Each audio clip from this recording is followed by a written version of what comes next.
Good morning, friends. This is Dr. Medha Deshpande, a nutritionist, your friend, and a wellness consultant. Welcomes you to this episode of my YouTube channel.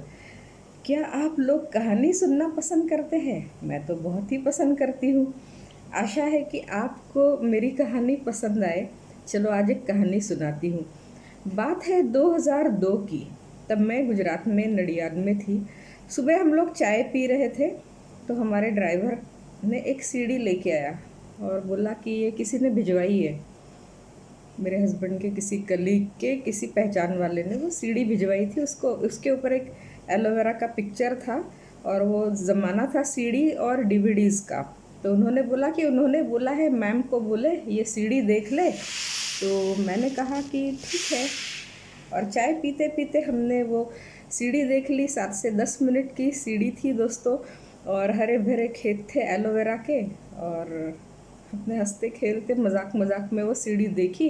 बात वही ख़त्म हुई। मेरे husband जब office जाने निकले तब मैंने वो सीढ़ी उनको दे दी कि वो सामने वाले को लौटा दीजिए।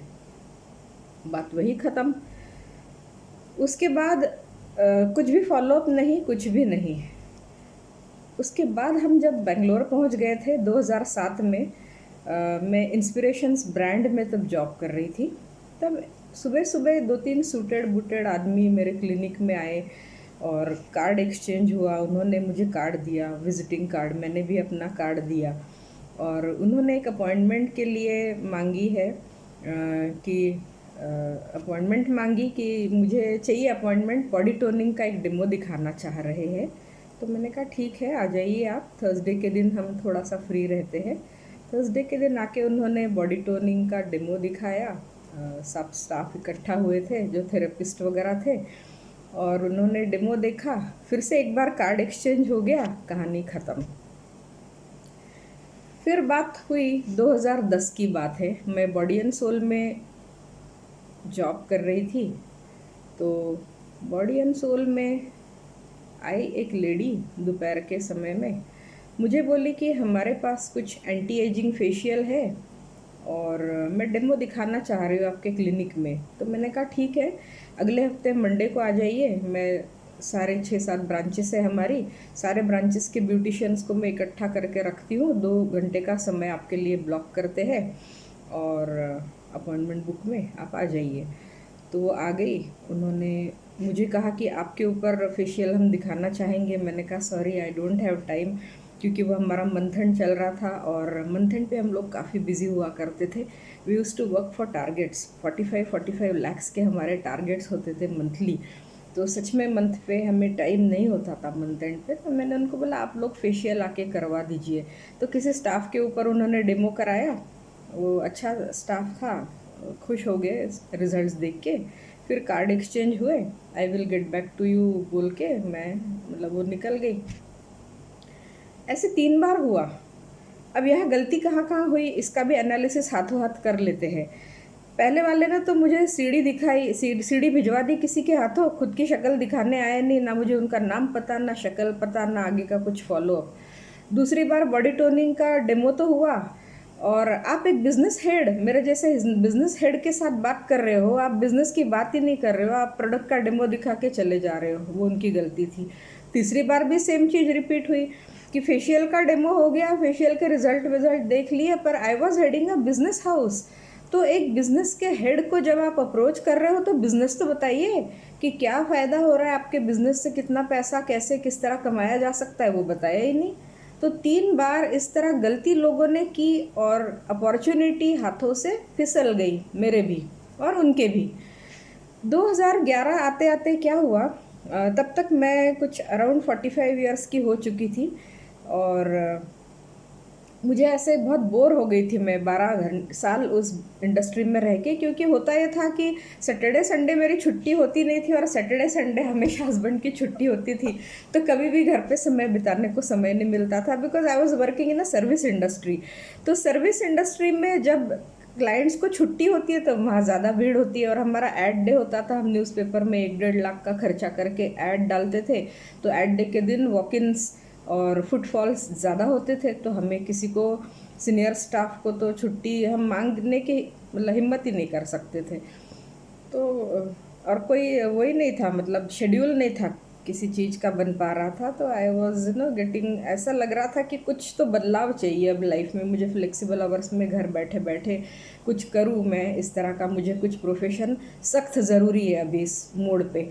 और एक तो क्या, हस्बैंड के जहाँ जहाँ वो जाते रहे, जहाँ जहाँ पोस्टिंग होती रही, वहाँ वहाँ मेरा प्रोफेशन छोड़ के right from the scratch I had to start all over again. तो कहीं भी कुछ आइडेंटिटी आपकी बन नहीं पाती, और एक उम्र में आके आपको वो अच्छा नहीं लगता कि आपके टैलेंट्स को कोई पहचान नहीं रहा है, और आपको हर बार अपने आप को इंट्रोड्यूस करना पड़ रहा है नए सिरे से। तो मैं इन सब चैलेंजेस से छुटकारा पाना चाह रही थी, और कुछ कुछ दिमाग में चक्कर चल रहे थे कि कुछ तो मुझे ज़रूरत है नया करने की। ऐसा होते होते 2011 साल आया। मैं पुणे के बॉडी एंड सोल के क्लिनिक में बैठी हुई थी, और पुणे की मेयर थी, उनकी नीस हमारे पास क्लाइंट बन के आई थी। उनका एक प्री ब्राइडल पैकेज बुक था हमारे पास, तो उसका कुछ वेट लॉस कराना था और कुछ स्किन के चैलेंजेस थे, तो स्किन ट्रीटमेंट और वेट लॉस के लिए उस लड़की ने, 22 साल की लड़की, उसका नाम सोनल, उन्होंने बुक किया था वो पैकेज।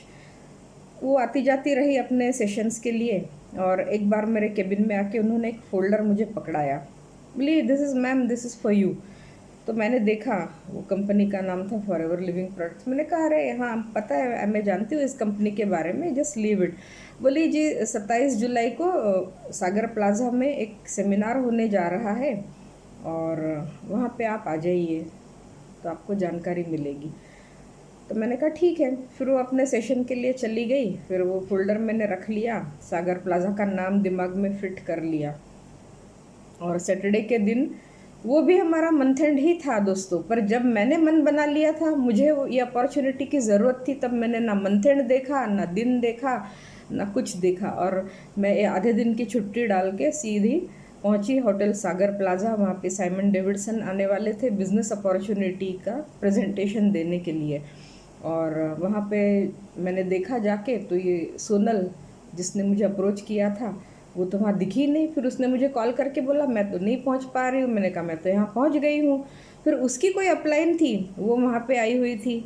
तो वहाँ पे एक काउंटर लगाते थे हेड ऑफिस से आके स्टाफ, और वहाँ पे कुछ लिटरेचर बेचा जाता था, गुड हेल्थ, द एलोवे, कंपनी पॉलिसी, कुछ डिस्ट्रीब्यूटर एप्लीकेशन फॉर्म्स। तो मैंने अपने आप जाके वहाँ पे ख़रीद लिया। 100 रुपये का नोट दिया, मेरे पास चेंज नहीं था, तो मैंने वो दे के अपने आप फॉर्म ख़रीद लिया। और उसके जो सीनियर्स थे उनको फॉर्म पकड़ा दिया। उन्होंने बोला कुछ परचेसिंग करनी पड़ेगी। मैंने कहा क्या करनी है, मुझे नहीं पता। तो बोले ठीक है, 2 बॉटल एलोवेरा, 2 बॉटल हनी। मैंने हाथों हाथ पैसे दे दिए उनको एडवांस। बोले आपको होम डिलीवरी हो जाएगी। मैंने बोला ठीक है। उसके बाद हुआ ये कि मैं अपने घर लेके आई वो लिटरेचर, और मैंने सोफे पे पड़े पड़े वो कंपनी पॉलिसी छान मारी, और निर्णय ले लिया कि मुझे तो होलसेलर बनना ही बनना है। और मंडे को मैं पहुंच गई हेड ऑफिस। मैंने 2 सीसी कर डाले। आगे क्या करना था वो भी मुझे पता था। आगे ये करना था कि 120 सीसीस का टर्नओवर करना था। तो मैं तो ऐसी जगह बैठी थी जहाँ पे ना तो लोगों की कमी थी, ना क्लाइंट्स की, ना स्टाफ की। सबको ओरिएंटेशन था स्लिमिंग, ब्यूटी, फिटनेस, वेलनेस, इसके बारे में। तो इतना मुझे पता चला था कि ऐसे विर्थ में मैं जितने ज़्यादा लोगों को ज्वाइन कराऊंगी, मेरे से ज़्यादा पैसा मैं कमा पाऊंगी।